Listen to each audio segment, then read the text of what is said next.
Welcome to episode 124 of Stageworthy. I'm your host, Phil Rickaby. Stageworthy is a podcast about people in Canadian theatre featuring conversations with actors, directors, playwrights, and more. You know, if you haven't subscribed to the podcast, I would like to remind you that subscribing is the best way to make sure that you never miss an episode of Stageworthy. And there are some great episodes coming up, so trust me when I say that you don't want to miss them. So make sure that you subscribe on Apple Podcasts, Google Music, or Spotify, or wherever you get your podcasts to get every new episode of Stageworthy delivered right to your device. And if you want to drop me a line, I would love to hear from you. You can find Stageworthy on Facebook, Twitter, and Instagram at StageworthyPod, and you can find the website at stageworthypodcast.com. And if you want to drop me a line, you can find me on Instagram and Twitter at Phil Rickaby, and my website is philrickaby.com. My guests this week are Belinda Corpuz and Isabel Kanaan from Factory Theatre's production of Prairie Nurse. Prairie Nurse is on now until May 13th at the Factory Theatre in Toronto.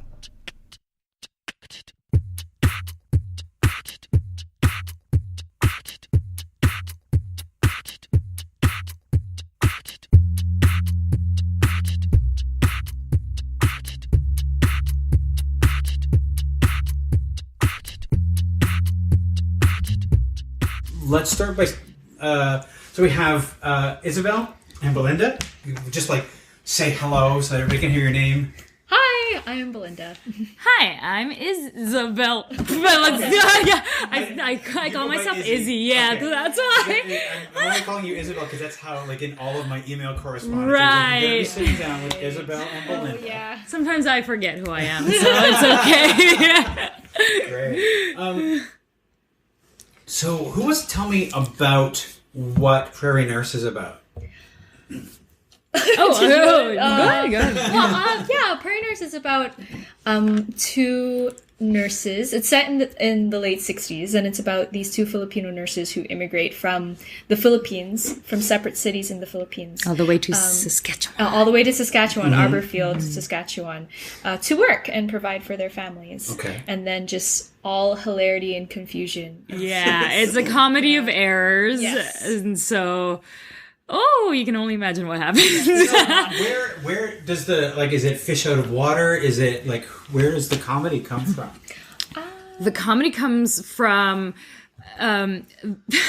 just the constant mistaking of who's who. Yeah, okay. Mistaken identity. Yeah, exactly. Mistaken identity and the fish out of water and just nobody understanding anyone's accent. Yeah, language barriers, communication barriers, yeah, all the barriers that would come with being in a new country or meeting people who are just coming from a new place. Sure. Exactly, because this was also during the boom of when the Filipino nurses would immigrate and care for other people in other countries, and so people weren't as aware of even the accent or how we look like. Yeah. So there were all these conspiracies, even in the beginning of the play, of ooh, what do you think they look like? How do they sound? And stuff like that. Yeah. Exactly. And especially in a place where, the Prairies are more.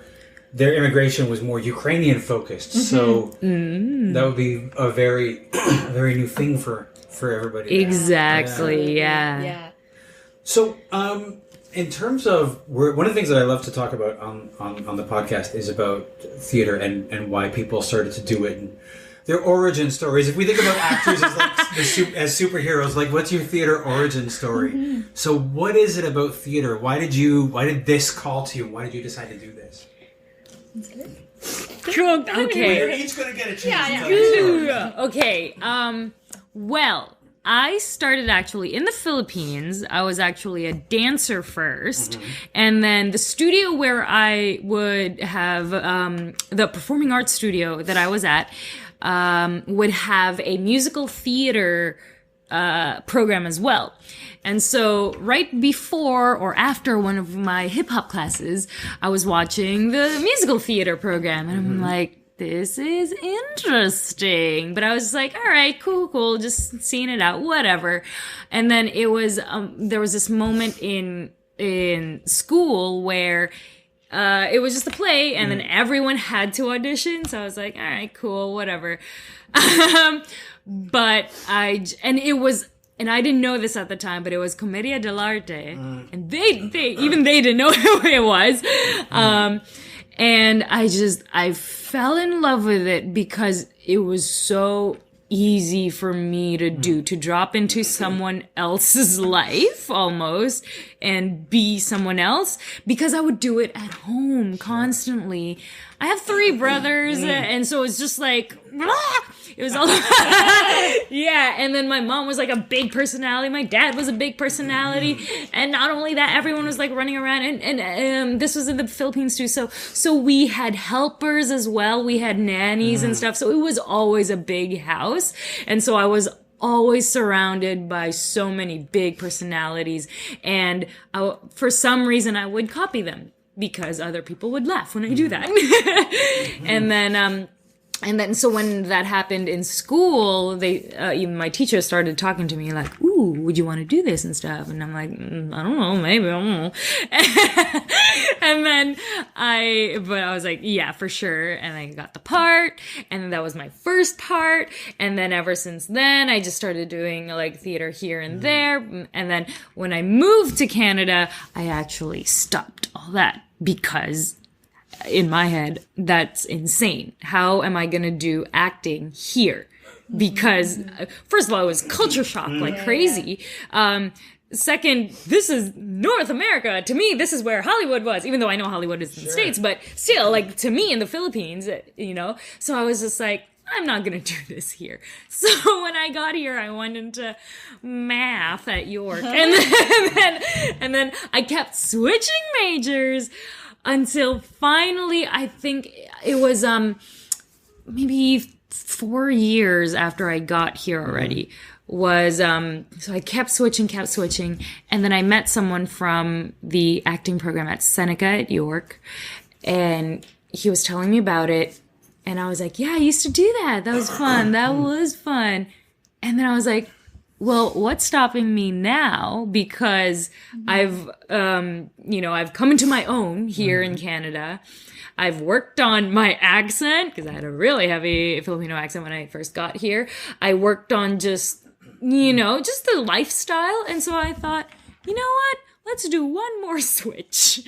And I finally graduated. Nice. And I've been doing acting ever since. There's so many things to unpack. I know. First off, as a dancer, yeah, and then making the move. And the first show was a Commedia dell'arte show. Yes. Which I guess is a good in for a dancer exactly. since it's such a physical style. Exactly. And that's why I liked it. And this is another thing that people don't realize about dancing.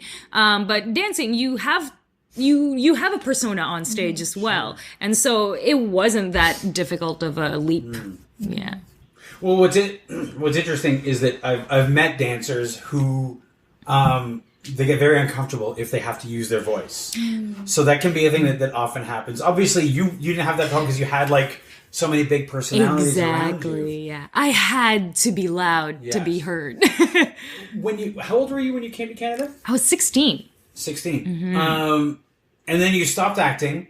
Did you even dance at all? No, I stopped that too because when we moved here, I moved to Burlington. And there was nothing in Burlington. Or their dance was like tap dance, and that's not what I do. Sure. Hip-hop was your thing? Yes, it was straight up hip-hop and the different styles of hip-hop. And so like popping and locking and crumping and whacking and all that stuff. All those different styles is what I learned in the Philippines. And when I got here, there was nothing. And then eventually when I moved to York, that's when I realized, so there is something here because it's in Toronto.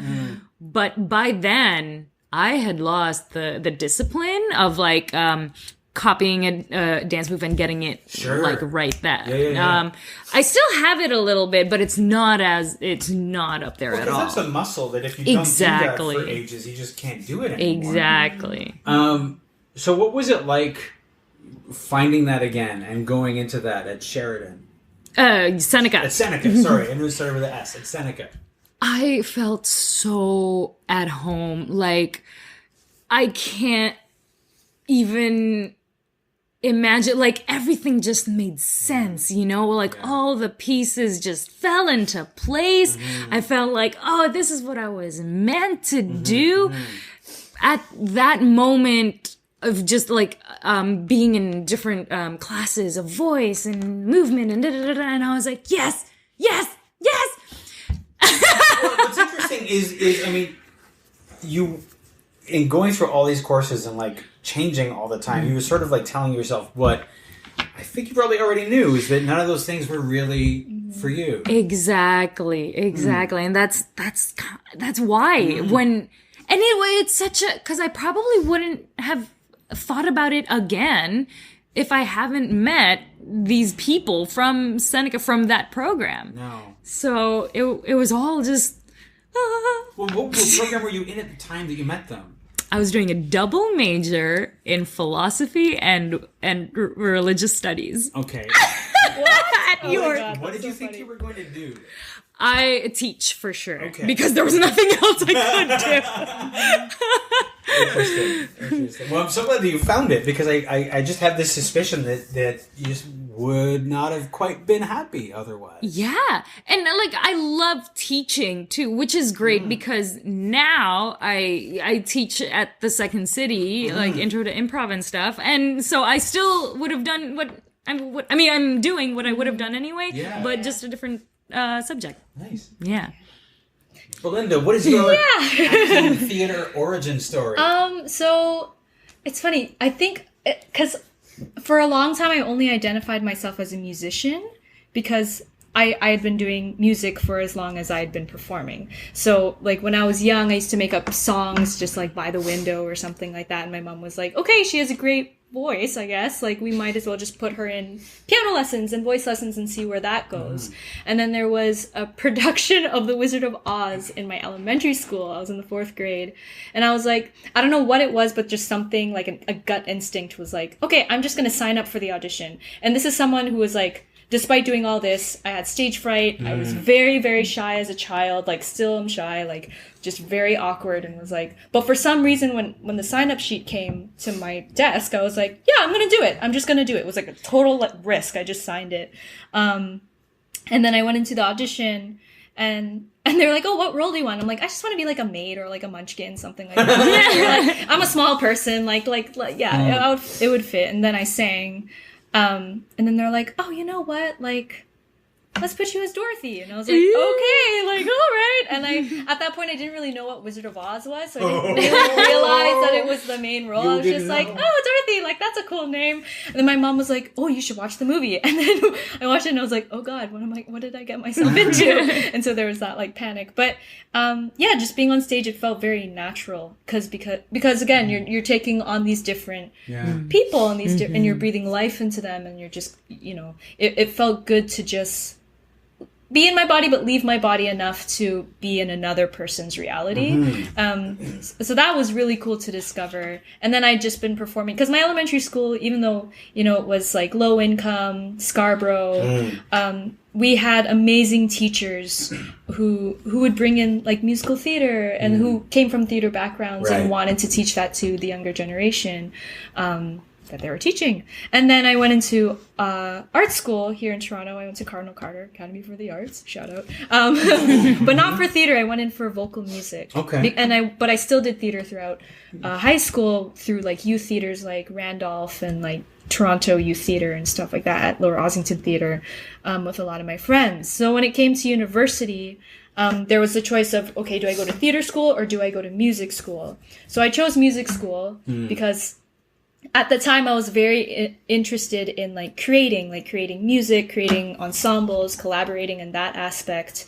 And I just didn't know if I could do that in theater, if I could write my own play or something, things like that. It just wasn't really in my reality at the time. So I did 4 years of music school and kind of took a break from acting then.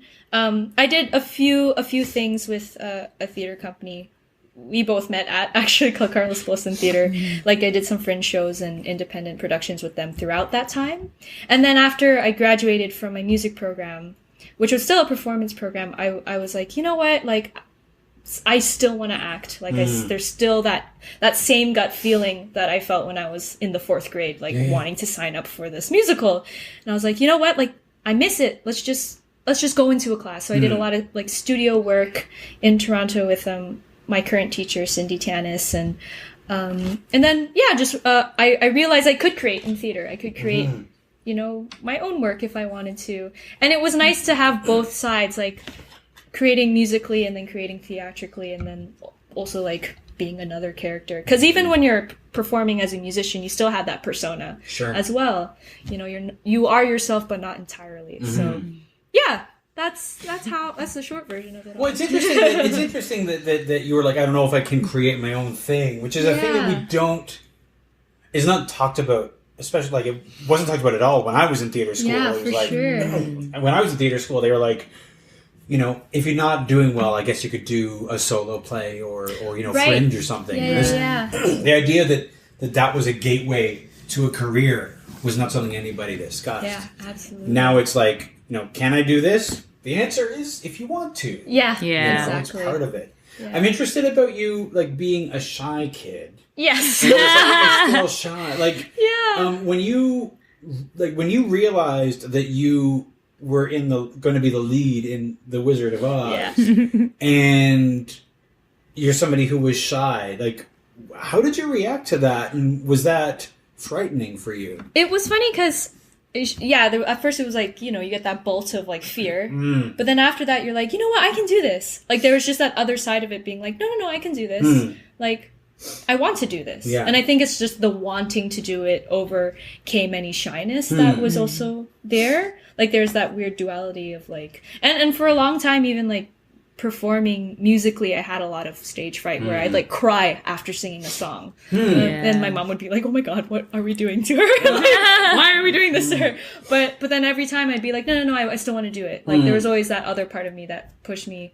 And the thing is, like, I'm so thankful for doing theater, especially in high school, because it really got me out of my shell. It got me like, and really like focused what I wanted to do in the future, which was performing, whether it was theater or music or like musical theater or whatever. Like I knew like I wanted to perform. Like I always, and that's what my life would be.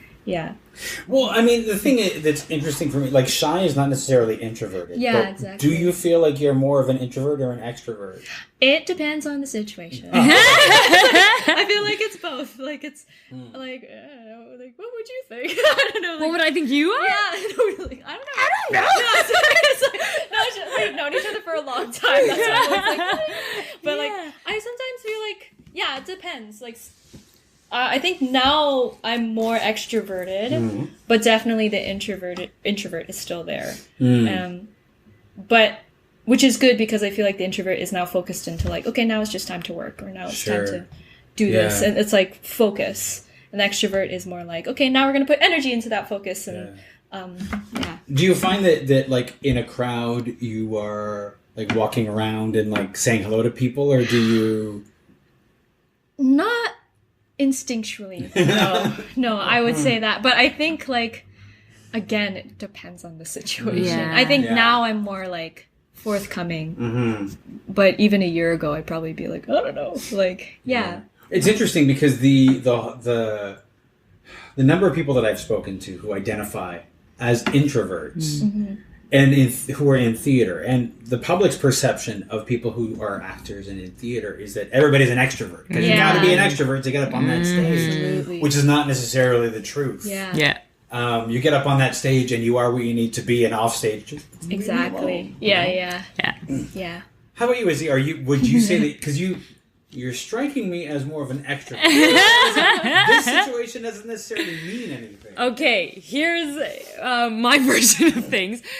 I'm an extrovert of like, because I've just recently learned what it actually means to be an introvert and extrovert, which is actually how you unwind. If you unwind better alone, then you're considered an introvert. But if you unwind talking to people, you're more of an extrovert.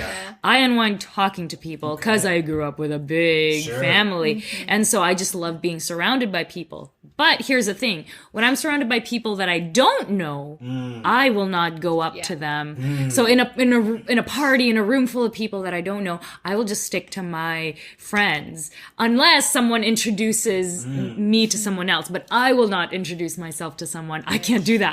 I'm so scared of that. No, I'm with you on that one. Yeah. My biggest thing, like whenever I'm invited to like a theater opening, and they always have a party after, I'm like, No, I'm out. Yeah. Fine. Totally. Don't talk to me while I'm on my way out. Don't notice that I'm not going to the party. 'Cause I can't do it. Totally. It's funny because I sometimes am like, I'm going to introduce myself to this person, which is like totally See? fun, like these things. Wow. So it switches. It Yeah. switches on the situation. Yeah. Now, you guys had the advantage coming into this, because every time you start working on a new show, it's the formation of a new family that's going to be together for a little while.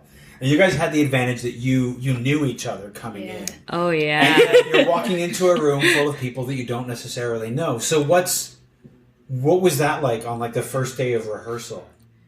It was actually fun. It was great. Yeah. Everyone is so Chill. Everyone's so chill and awesome. Like, it's such a great room to be in. Like, it didn't really feel uncomfortable at all. Yeah. Like meeting the cast, like meeting Matt and like yeah. Jill, No like, one's a everyone diva. No, everyone's. It's truly. It felt like, oh, we're an ensemble. Like it's Yeah. Like that's how I feel. Like it's very much like, oh yes, it's just we're just gonna make this happen. Nice. Yeah. And, good. and it was just already like a room full of love. I felt Exactly. Yeah, everyone's rooting for the story. Well, that's kind of what you want on your first day. You don't Yeah. want any kind of personality clashes or somebody who's a diva or anything like that. Everyone's amazing. Yeah. And so inspiring to watch. I'm always like, wow. Okay, here's my line. Like, Are you finding that you get caught up in watching other people's scenes? yeah, like I'll be going through my lines. I'll be like, oh, I just have to watch this right now. Yeah, it's like super awesome. Yeah.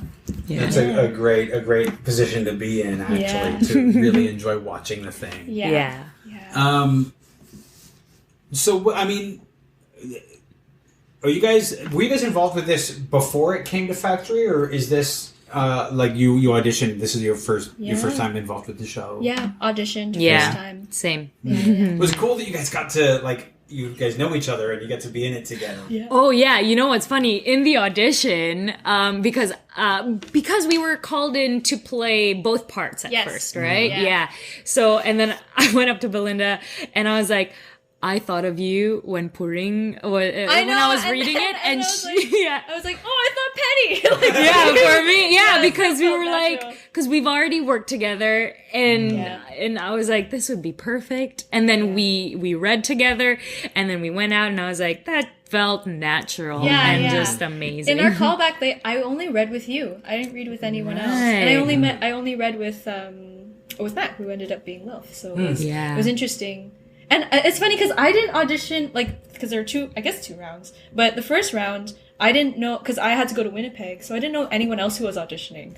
But I was hoping you were auditioning too, because I was like, oh, well, I don't know anyone. Because I was just being seen that day. Right. And then I was like, you came in when they were seeing other people. Other roles. I think they were auditioning. I don't even know who they were. What were you doing in Winnipeg? Oh, I was just visiting my boyfriend. Oh, okay. Yeah, Maybe there was like a show or something. I wish. No. Winnipeg's actually a really interesting theater town. Yeah. Yes, I've been there for Fringe. It's amazing. Such an amazing Fringe. It's my favorite Fringe. Have you been to Edmonton? I have, but Winnipeg. No. I like the love in Winnipeg. Yeah, I when I'm thinking, I was thinking about touring a show, and I was like, okay, I definitely want to do Winnipeg. And somebody was like, what about Edmonton? I was like, Edmonton still scares me. I've done Edmonton, but it still scares me. Yeah. It's a different vibe. Yes. It's I don't know if it's more competitive or something, but Winnipeg is just more like, let's chill, let's watch theater shows. Yeah. Edmonton is like, oh, you're coming to see my show? All right, I'm gonna bring it. There's definitely that, because I think something about Edmonton Fringe is like, it's the big game. Toronto kind of think that it's the big game, but Edmonton is the big game. Yeah. So it's not as warm a Fringe. Right. Yeah. Winnipeg has the warmth of Montreal, which is a very warm Fringe, smaller but warm, right? But still in a bigger scale, huge scale. Yeah. So it's a really exciting city to be in. Yeah. You mentioned that you guys have done some Fringe before. Mm-hmm. What shows have you done for Fringe? And were they things that you created or just acted in? So for me, purely just acted in, actually. So the first one was with Carlos Bulosan Theatre, a local Filipino-Canadian theater. And that was right out of...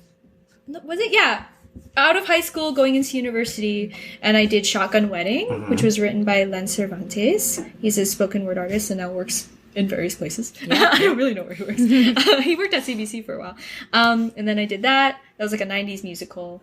And then this past summer I did Perfect Couples at the Toronto and Hamilton Fringe. Yeah, so two very different shows, and like there was obviously a gap between doing the fringes, so Fringe was very different. Both very different experiences. It's always very different. Yeah, every year is different. Yeah. Yeah. And then my first one was with Hey 90s Kids You're Old.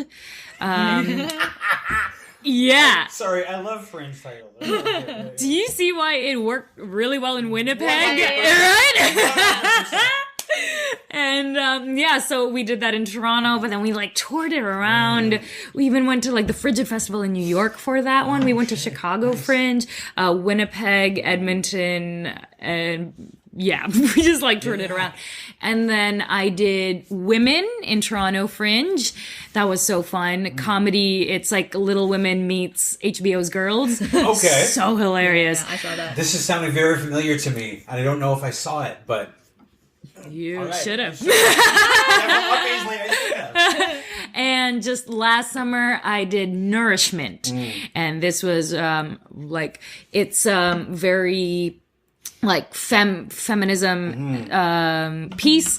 And it was right before the whole Me Too movement. Yeah. So yeah, it was all very good times of when these plays were put up. Yeah. Have you created your own show since you've been acting? Yeah. We co-created something. Okay, so what's that? Yeah. What's that? It's called ANAK. Which means child in Tagalog. Yeah. And like, let's finish each other. Yeah.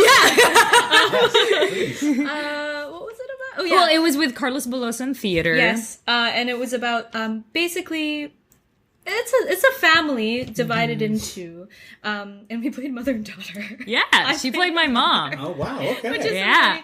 That's the magic of theater, right there. Exactly.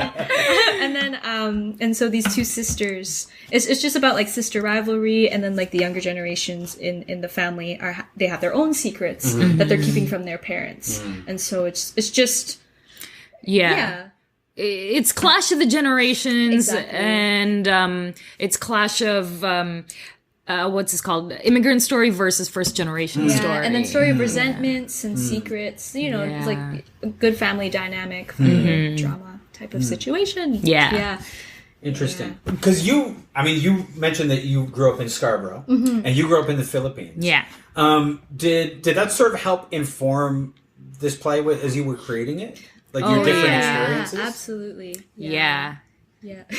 I know, for myself, like, with my character, because we focused a lot on the characters that we were writing, and then just putting it together plot-wise. And, like, my character very much is influenced by the neighborhood, like, because we set it in Scarborough, at least where our family is from. And that was influenced, so that definitely influenced my character, and just, what you observe, like Filipinos in Scarborough. Not that it's different everywhere, but there's a certain culture that comes out in these little pockets of diaspora in Toronto. And yeah, I mean, she was basically my mom in her own way. Right. Yeah, Does your mom know that? Yeah, she very much does. Okay. She saw the show and she was like, "Oh, I see." I was like, "Okay, sorry, mom." Like, yeah. Even my brother was like, "Oh my god, Belinda totally wrote you." Yeah, but she was like proud in her own way. Yeah, and with me, it's interesting because I felt like my character would be more Belinda, like because she came here as a baby still, whereas me, like Izzy, informed more of the older characters that are from the Philippines. Exactly. Yeah. So I helped in that way, because also who played Belinda's sister, because she's very like like city Manila kind of thing, whereas exactly where I'm from. Yeah. Which is really cool, that exchange of energy. Exactly. And did you guys just do that in Toronto, or did you get to tour that one too? We did that in Scarborough. We brought it to the Filipino people. Yeah. And How did the Filipino people like it? I think they really liked it, and we tackled a lot of things that you don't like. Theater is not very popular in Filipino culture, at least in Toronto too.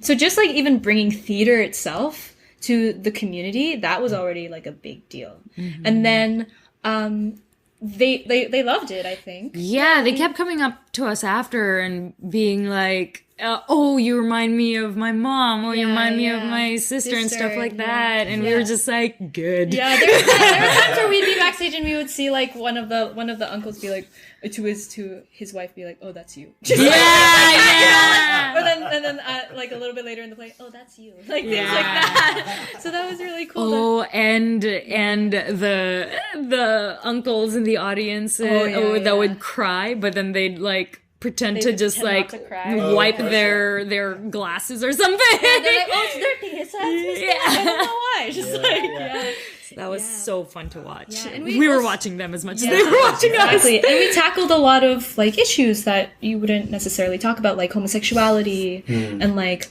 unplanned pregnancy. Things that everyone, like those universal themes, but then now in the container of the Filipino community. And they received it really well, and they were very curious about what happens next. And it's like, well, we can't give you everything. But that's cool that you're curious and you're asking those questions. You mentioned that there's not a lot of theater in the Filipino community here. Do you know why that is? Do you know what it is about theater? Well, I personally think it's because, like, even when I told my parents that I wanted to be an actor, it's always like, okay, like as a hobby. And I'm like, no. So it's that whole thing, right? They think that you can't really make a career out of it. Yeah, it's like that thing, a lot of the it's funny, like my parents would push me, talking about personal, would push me into these arts programs. But then when it came to being like, okay, I want to like take music or theater in university, it's like, what's going to pay the bills? Like, did we come here for you to struggle because we came here we're struggling so then you can succeed. So there's also that whole side of it. Inheriting that. So sometimes in their eyes they think, oh no, like, did I waste coming here for you to be a fuck up? Oh shoot. I don't know. I totally had like a pudding reaction. It's all good. It's all good. Great. This is the internet. You can say fuck, shit, whatever you need. Okay. Well, fuck. Yeah. Okay. Well, shit, It's I on guess. now. Here we go. No. But it's definitely that. But I know my parents calmed down when I basically started making money, you know? Yeah, my mom now is like, oh, wow, you're doing, okay. Oh, you can, there's a box office here. Okay, cool. Like, things like that. Like, can they get tickets at the door? I'm like, yeah, at the box office. Like, things like that. Although, whenever I get a gig, to this very day, my mom's like, so is it paid? Yeah, exactly. We all do have to pay those dues in the beginning. But, exactly. Was it difficult for you to convince your parents to, I don't know, quote unquote, let you pursue this? Were there fights? Oh yeah. Like, were they supportive? It was an uphill battle. It's a back and forth thing. Because sometimes it's like,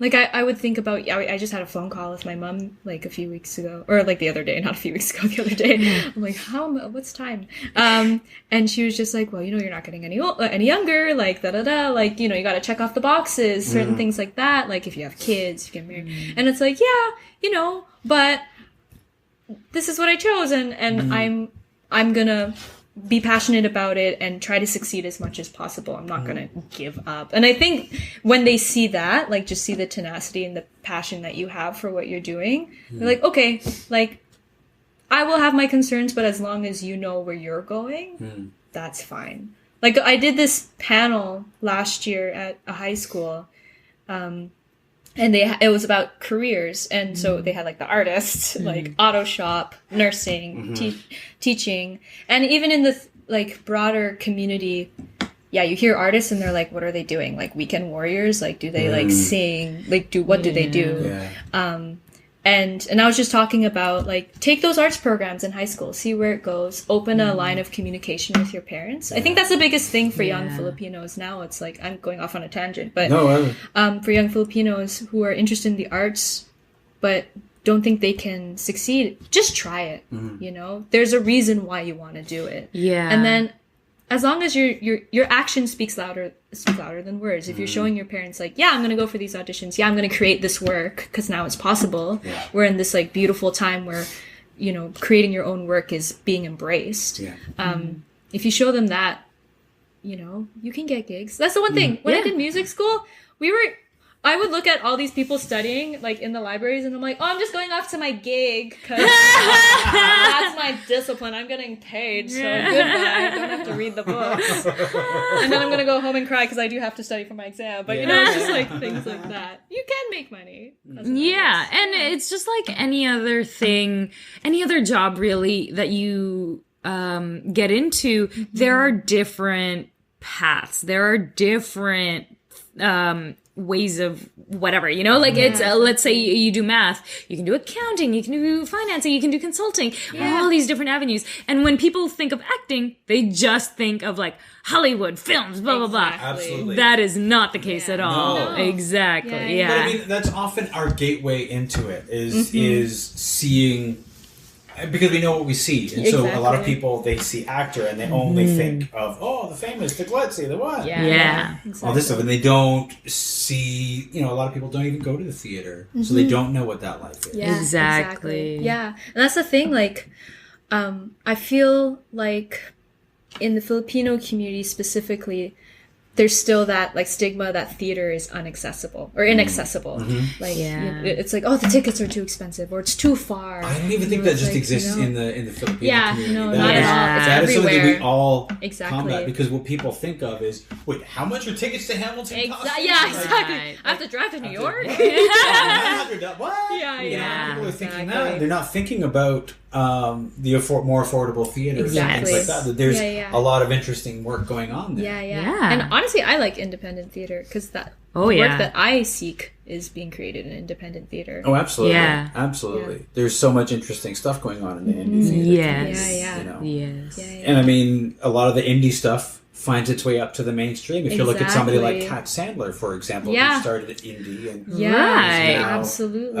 you know, she had Bang Bang here, and she's right. You know, her stuff is being picked up at theaters all over. Exactly. It's kind of like Prairie Nurse too, in its own way. Had its own like Right. independent past, and now it's here. Yeah, And absolutely. that's great. That's Yeah. great. Yeah. Yeah. Did your parents struggle with the idea of you going into theater, Izzy? Okay. I think it was more in me. Okay, here's the thing. I remember when I told them that I was gonna switch one more time. I wrote this long ass email to my dad being like, if you don't love me anymore, it's fine. Being so dramatic. Like in my head, they were just gonna disown me, so I like funny. beat them to it. I was just, because at the end of the day, in my head, like I'm gonna do this no matter what, you Right. know. And so, I was so stupid. Anyway, and then they more got mad at the fact that I thought they were gonna disown me than me going into theater. That's so From a funny. certain point of view, that was the perfect way to get them to accept it. It's true. Theater. It's Because true. you made Good them mad tactic. about something else. Exactly. You're like, well, okay, you know, it's okay about this theater thing, but how dare you think that Yeah. we're gonna- That's so funny. That's really funny.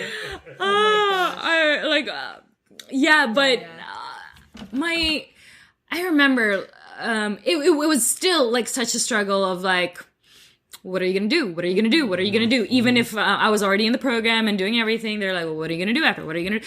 And when I first said it, they were even like, why don't you finish doing this first and then going into that later? Yeah. And I was like, no, I want to do this now. Yeah. Because I knew if I was gonna wait, it's not gonna happen. You Right. know? Exactly. Yeah. Like this is. Well, the there's time. also I mean, if you finish the thing, and then they're like, well, you know, now you've got this thing, you should go to teacher's college. And then you're going to go to teacher's college, and now you've spent all this time, you're going to be a teacher. You're not going to, like, put the effort into going back to theater school. Yeah. Exactly. It was like a breakup with just that life, you know, that expectation of being a teacher. Yeah, And I just thought, just a little thing about me. Once I want to break up with someone, like I will. No, but it's true. Like I will break up with you the moment I'm like, okay, you know what? I want to do this. No matter what the situation is happen, I will just be like, hey, I'm breaking up with you. Totally. Done. Yeah. And that's how I felt with this situation as well. Yeah. You know what? I think like coming from the Philippines and coming here, that kind of molded that in me of just like being able to easily just drop things from my past and move to You the future. You made a huge change at a time when you in like a formative time in your life. Very, very. Which means that you may be more comfortable with like giving up a thing than somebody who didn't have to give up a thing at the age of 16. Yeah. Exactly. And a part of me too was like, I think that was also a reason why my parents were like, are you sure this time, because like I just kept switching. Yeah. But the fact that I finished it and then that's my job right now, like it really says like, no, it wasn't just a fluke or whatever. Exactly. Sometimes you got to go through all these like different turns to really find what you really want. Yeah. It's interesting that your parents, that nobody noticed that like, oh, since she gave up this theater thing, she's like hasn't been able to like finish or commit to a thing. Did anybody ever mention that like you used to be really passionate about this thing? And You know what's funny? My dad mentioned one day, just in passing, he was like, you know what? I think you missed your chance with this whole acting thing. It was so random. It wasn't even a thing. Excuse me. I didn't even know what I was eating. I don't know. But he just said it. And I'm like, oh well. But I was like, okay, whatever. And then I circled back. I don't know if he even remembers that conversation. How old were you when that happened? Do you remember? Oh, this was, it was probably maybe my second switch. Okay. Yeah, but not, it wasn't like I just switched and he brought this up. No, I don't. It was pretty random, like in the middle of this. Yeah. It's usually how it happens. It's like, where'd that come from? Okay. Yeah, exactly. Yeah. I've never brought it up to him of like, hey, do you remember this? So I don't even know if he remembers. But yeah. So Prairie Nurse opens like this week? Next week? No, not this week. Sorry. 2 weeks from now. Oh no! Sorry, I'm gonna freak out. Okay. I'm gonna freak out. On the 26th. On the 26th. And so, I mean, you guys are you working in the theater or the rehearsal hall right now? We're still in the rehearsal hall right now, but I think we're moving in. We're going to be moving in at some point. Next week? Yeah. If not the end of this week. Wow. I feel like it's coming. Well, that's always like Yeah. a big step, right? Yeah, You move out of the yeah. rehearsal hall into the theater. Yeah. Are you nervous? Are you excited? I What do you- can't wait. Yeah, I'm everything right Yeah. now. But that's just driving me. I'm just, I sometimes I go home from rehearsal and I'm like, I just want to be in rehearsal again. Like it's just like that ritual of shedding it all. But then you wake up in the morning, you're like, okay, I'm going back. Like, I love rehearsing. So I very much like look forward to rehearsal. And like, I love the rituals before like going on stage, just like putting on the makeup, the costume. Like, I love all that. Like, I live for that. Well, it's funny because there are people some people, they live for the performance. And other people are like, no, I could just stay in the rehearsal hall for ages, just like exploring. Because, the exploration stops at a certain point. So it's good that you're like, you love the rehearsal. Yeah, I don't know if I agree with that. I feel like that. Me too. Absolutely. I think the exploration Still, continues. yeah. It just it evolves into something different when you're on stage. Like, it's more like present in the moment. It's a different kind of exploration. Yeah, exactly. Because you can't deviate during the rehearsal in a way that you, like, in rehearsal, you'd be like, I'm just doing a different thing. Yeah. Right. And you can't just be like, I'm going to do something really different this time in performance. Yeah. I think it's more like just welcoming what happens. Exactly. Because something that never hit you before can hit you in like the fifth run, and you're just like, and you can't predict it. That's the nice thing. It's like, it just hits you, and you're like, oh, okay, we're here now. Yeah. And that almost like is more fun for me because it's like, now I have to deal with this exactly in the moment. Yeah, we didn't rehearse for this. Oh well, let's do it, you know? But it's the moment that like had to happen. Sure. Yeah, that you're like reaching for sometimes in rehearsal and you're like, oh, that's what it was. Yeah. And it's like the 10th show and you're like, cool, okay. Awesome. I mean, a lot of times rehearsal is a rush. Yeah. Like you've got to go from nothing to a show. Mm-hmm.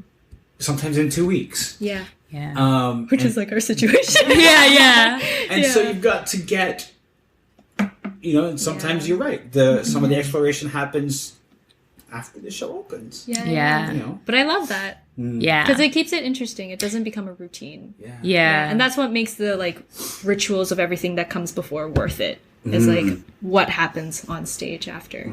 Yeah. I don't think I'm like a either rehearsal or performance person. I'm like, I just love the whole process. Right. Yeah, I really do. It's good to be like a person who just loves the theater. Yeah. Like the whole experience. Yeah. Because I agree. Like, I love the performance, of course. What I love about the rehearsal is like, when I go home, I'm still in that mode. And I love having a purpose. What? Yeah, it's like you wake up and you're like, okay, now I'm gonna do this again. Yeah. This is great. It doesn't feel robotic. Yeah. How do you decompress after a day of rehearsal? What do you do to shed things? I guess maybe not necessarily shed, but I just like to, like, even if it's just like, okay, I'm just gonna like wiggle my body or something, like listen to music a lot because transit. So trying to like, I'm very much a playlist person. So like coming to rehearsal, I'll listen to the playlist I made for the show, and then when I go back home, it's like, okay, now it's just time to listen to music that's totally different, just so I can at least come back home. Like I'm when I'm home, I'm Belinda, and then when I'm working, I'm Pudding, but I know it's like, okay, it's just actor hat, like it's different than if I'm in the rehearsal hall and I'm like, I'm Pudding, right? So it's and then also just like watching a lot of Netflix and napping and eating, just like basic need things. Yeah. With me, because I take the TTC as well, I read a lot of comic books and I get so passionate about it. So by the time I'm at home, I'm calling people up of who's read the comic book and I'm like, oh my gosh, I just got to the part where he is superhero Spider-Man is not Doc Ock anymore. And I'm like, so I get into that and just to like shed whatever's going on in here. Are you currently reading the Spider-Man? Right now it's the Amazing Spider-Man with Miles Morales and Spider-Gwen. Oh, because the Spider-Verse is happening. Spider-Verse, exactly. Yeah. That whole situation. Read, The Wicked and the Divine? The Wicked and the Divine. It's not a DC or Marvel. Oh no. One more time. Okay.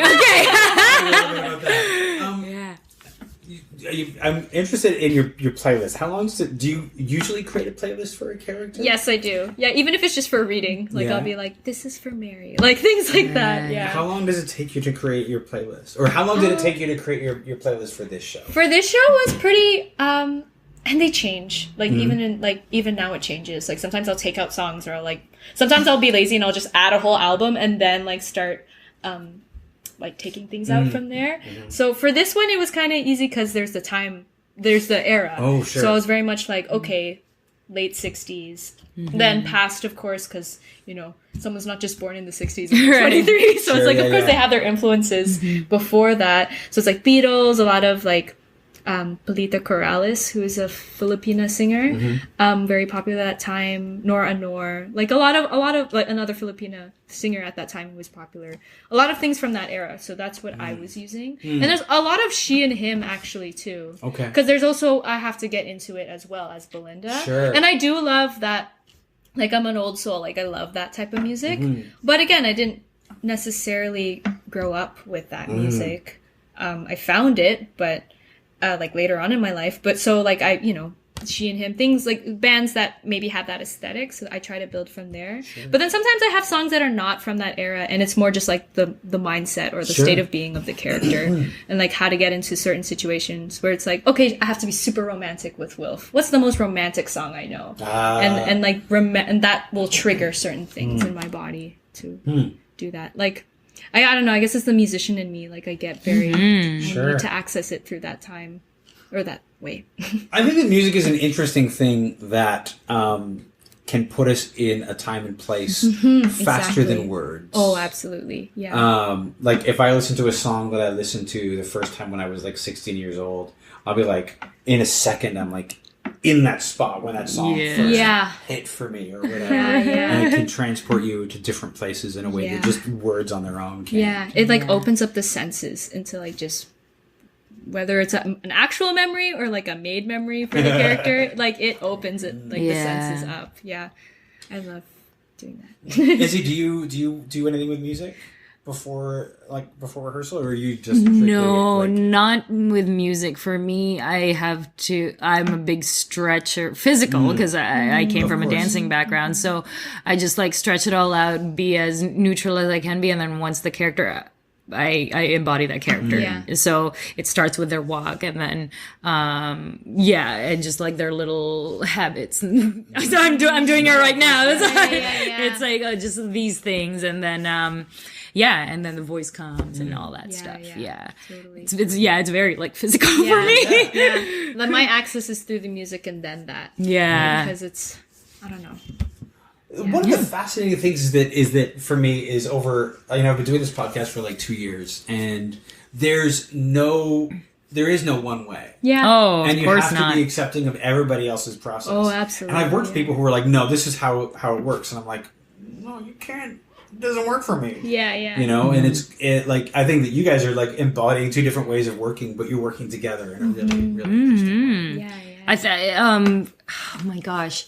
I think Key and Peele, one of them had an amazing quote. It's about comedy.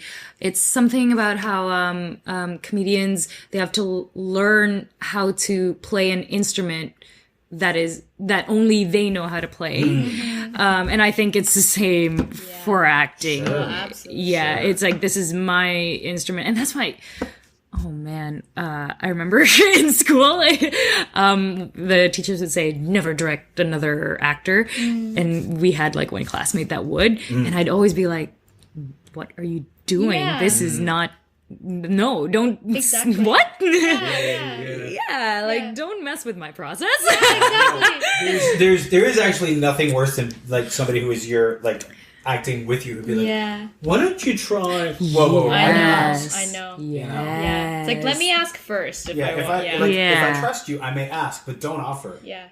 Yes, exactly. That's what I love about this ensemble. We're all just like so respectful Exactly. to each other's process. Yeah, for sure. And like moments of silence aren't awkward. It's just like, Yeah, we're just sitting beside each we're other. just It's here. cool. We're just here. That's interesting because I think that we tend to be a society that is not comfortable with silence. But there's something really beautiful about being able to be with somebody but not need to speak. Yeah.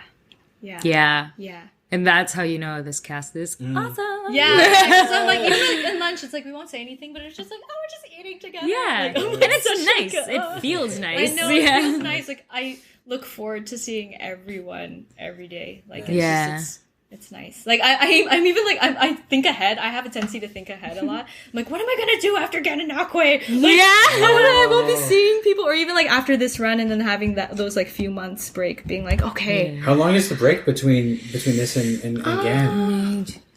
3 months. 3 months. Oh, geez, Yeah, you're I know like we 3 will months see each away other. Yeah, for We'll sure. definitely see each Yeah. other. You're gonna be like 3 months away from everybody. Yeah. It's gonna like. But the good thing is that you can look forward to like when you get to see them again. Exactly. Which is great. And it's nice because it'll be different. Yes. Yeah. Things will land like differently. I look forward to that. And it's gonna be summer, so summer's great. Yes. Whatever this is. Whatever this Yes. is. Although this does inform the character's situation because it's very cold in Saskatchewan in November. Yeah. Are you guys on social media on the internet at all? Do you have websites, social media? Yeah. Oh, okay. Yes, I have a website. It's www. I used to watch Zoom, and they always say www. So I was like, I really want to use that. So www.Belinda Corpuz, that's with a Z at the end, not an S.com. And then I have like Facebook as well, but you can find all those links on my website. Nice. Yeah. My website is www.isabelkanaan.com. It's just my name. And all my at Twitter thing is also that, Isabel Kanaan. And my Instagram is also that. Although my Facebook is Izzy Kanaan. Yeah. I have to switch it up. Yeah. Paying attention? Yeah. Thank you so much, you guys. This has been great. Thank you.